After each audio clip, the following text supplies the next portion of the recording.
What's up everybody, Nate here from Out of the Basement, bringing you a brand new action figure review. Today from Star Wars The Black Series, we are taking a look at Boba Fett Tython edition, or Nomad Boba Fett. This is his appearance from the end of the very first episode of Mandalorian Season 2, and now we've seen him in this costume even a little bit more in Book of Boba Fett. And honestly, I think that's making this figure even better. Originally, I was on the fence just because of how little screen time this costume got in particular, but now since last week's episode of Book of Boba Fett, I think we might see a little bit more in this outfit as well, so definitely curious to see how that will play out. We've got the brand new Galaxy packaging here in front of us. You can see that this is a Mandalorian labeled figure, as this was the first appearance of the look. We got the Black Series logo at the top, the nice orange Mandalorian, Boba Fett Tython right there, some side art,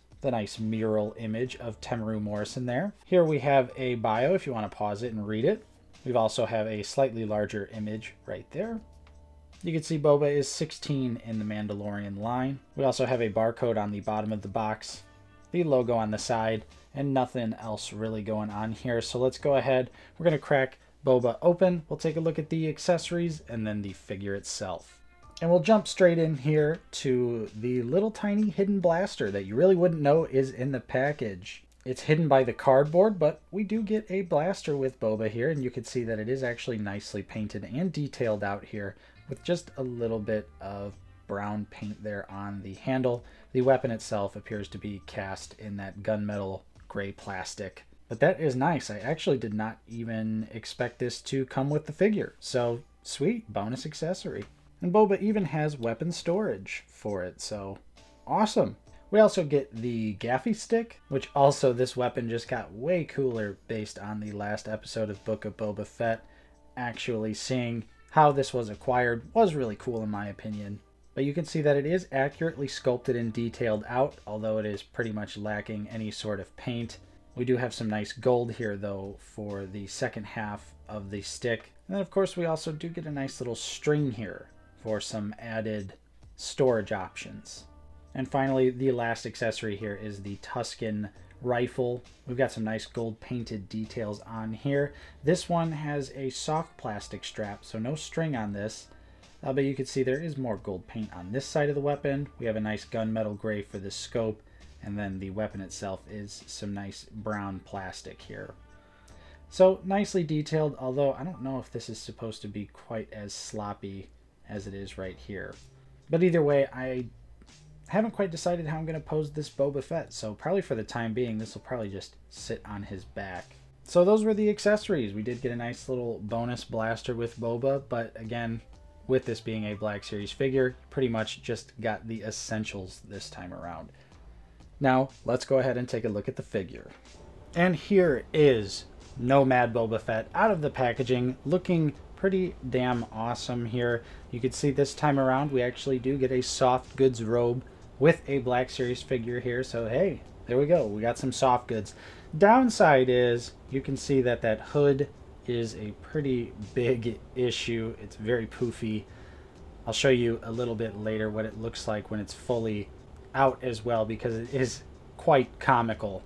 However, the soft goods do have some nice sort of tattered details to them to make it a little bit worn and weathered, although it is just some fabric at the end of the day. There's not a whole lot of detail, but underneath that there is a surprisingly detailed figure, which I will show you here very shortly.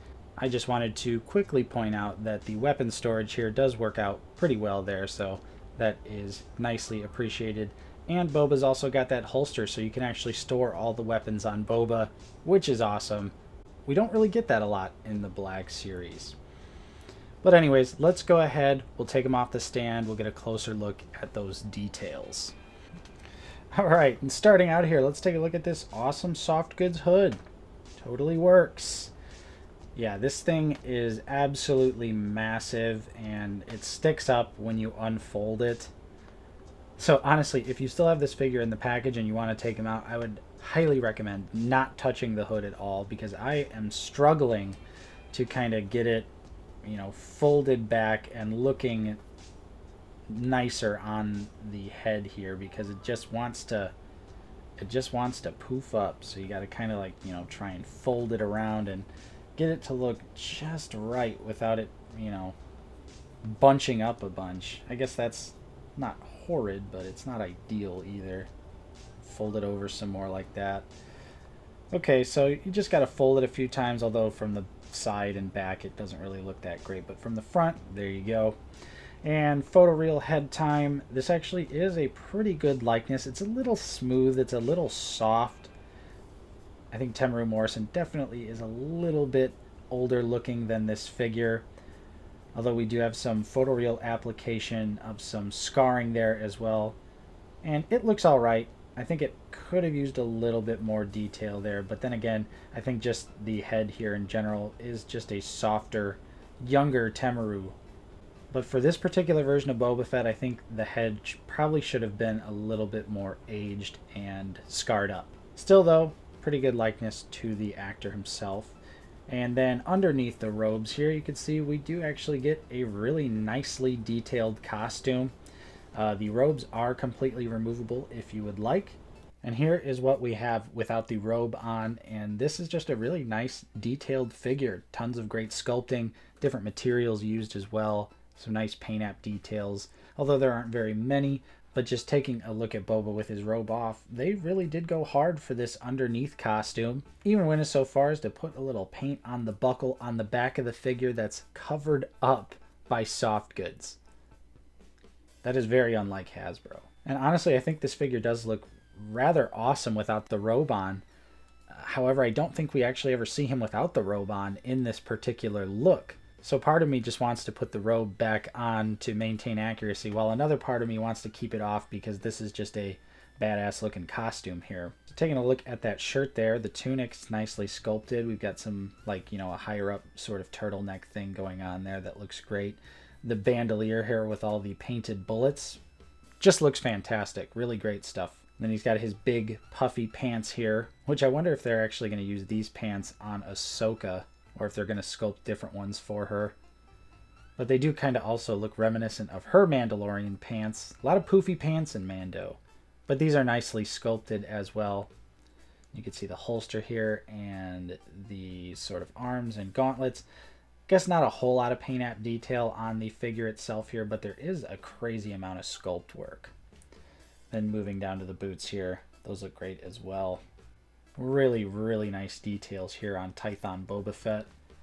And it might look a little goofy here, but you can see that he can hold his weapon relatively well with both hands here if you wanted to have him posed with the Tusken blaster. Although due to the grip and the articulation here, you can't really raise it much higher than that. So like an aiming pose, probably not going to look all that natural. However, just slightly down a little bit more, it's not so bad. Of course, that also means we can get Boba to hold his gaffy stick with no problems here. Looking like he's about to smash 100 stormtroopers right through their armor. And yeah, I think I'm really digging this figure without the robe on. But let me go ahead and move on to the articulation so I can show you just how this guy moves. Alright, and with this being a 100% brand new figure, of course, it's got the modern Black Series articulation. So you know that this figure actually is going to be pretty articulated. So for the head, you can actually get him to look up about that far. Not too much, but it is on the double neck peg. There's looking down. Of course, we do get side-to-side attitude here. Plenty of attitude. Rotation as well. Can exorcist all the way around. I believe here for Boba Fett, the collar might be inhibiting the articulation ever so slightly when it comes to looking up and looking down. Shoulder-wise, they do move all the way out here. Nice range of motion. We also get the rotation. Boba does have butterfly joints in there as well. This nice soft rubber overlay lets those work pretty well. We also have a single jointed elbow here with swivel and a trigger finger that rotates and has the up and down hinge, and then a grip hand that rotates and has the horizontal hinge. For the ab crunch, Boba can go about that far forward and can actually go back a decent amount. Hey, kind of has that dad bod look when you push him back that far. We do also get a little side to side action there, and of course rotation. For his leg, He can kick all the way out there, no problem.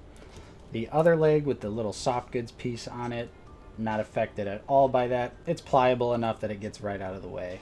Boba can pretty much fully do the splits. Can kick back just a little bit. He does have thigh swivel, single jointed knee that gives you 90 degrees and also rotates and kind of looks a little crazy there with the sculpt work, you know, because they go for the hidden joint look here. But on this figure, it's a little strange there. I don't know if I like it this time around. For the boot, we also get boot rotation, so that's awesome. That's a piece of articulation there you never really see anymore. And for the feet, they go down very far all the way. They go up just a little bit, and he does have peg holes and ankle pivot. So no surprises here, really. This is a modern Black Series figure, so he's going to have some really nice modern Black Series articulation. We do get a little bonus there with the boot swivel this time around, though. But yeah, this is pretty much standard fare for the line. It is great, though. Again, we've demonstrated that he can hold his weapons with both hands with ease, and that is what really matters when it comes to two-handed weapon-wielding characters. And so now, with all of that out of the way, it's time to move on to the comparisons. Starting out here with some other Black Series Boba Fetts, we have the Archive Empire Strikes Back version and the Deluxe Return of the Jedi. Moving on to some Mandalorian characters, we have Fennec Shand. There is also a review for her on the channel. Check it out if you have not. And we have the build-up pack Din Djarin there. Lastly, for the Black Series, we have the Artillery Stormtrooper and the Tusken Raider. And last but certainly not least, the SH Figuarts Tank Pilot and the Mafex First Order Stormtrooper. And there you have it, folks. There was my review for Nomad Boba Fett. This figure is pretty awesome. The soft goods could have been executed a little bit better, but the costume underneath is really nicely detailed. You get all the accessories you need for this figure, including a little bonus blaster that, again, I didn't know about, so that was pretty exciting. But the gaffy stick and the Tusken Raider rifle are really nicely detailed. I love the gold on both of those. Lots of great texturing, sculpt work details here. So even though there might not be a lot of paint on this figure, I definitely think it still looks very accurate to the show. The head sculpt is pretty good as well, although again, I think it is just ever so slightly little soft. We definitely could have got some more wrinkles, aging, and scarring in there to make him look a little bit more show appropriate, but the costume itself, they absolutely nailed it. So yeah, I would say if you are a Boba Fett fan, definitely pick this figure up, although I can also understand why you might skip it because really there's not a whole lot of screen time with it yet. That might change in the coming weeks, but as of right now, you know, this isn't exactly the most essential look of Boba Fett, and it's one that was just a very brief period of time in the character's history. So I could understand if you also wanted to wait on this figure or skip it entirely for the re-armored Boba Fett or the eventual Book of Boba Fett figure that will come out at some point. So if you enjoyed my review, don't forget to leave a like, subscribe if you are new. We're always talking about Star Wars, the Black Series here on the channel. We also have a channel membership for 99 cents a month. You can get some custom emojis and a Clone Trooper name badge that will show up in our live streams and on all of our comments. And of course, it helps to keep the lights on here in the basement. And if you can't, no problem there. Liking and subscribing and just watching our content is more than enough for us. We appreciate all of our viewers. Special shout out to our channel members, though. You are all awesome. Can't wait to see some 501st Clone Troopers in the chat. I'm Nate from Out of the Basement. Thank you so much for watching, and I will see you next time.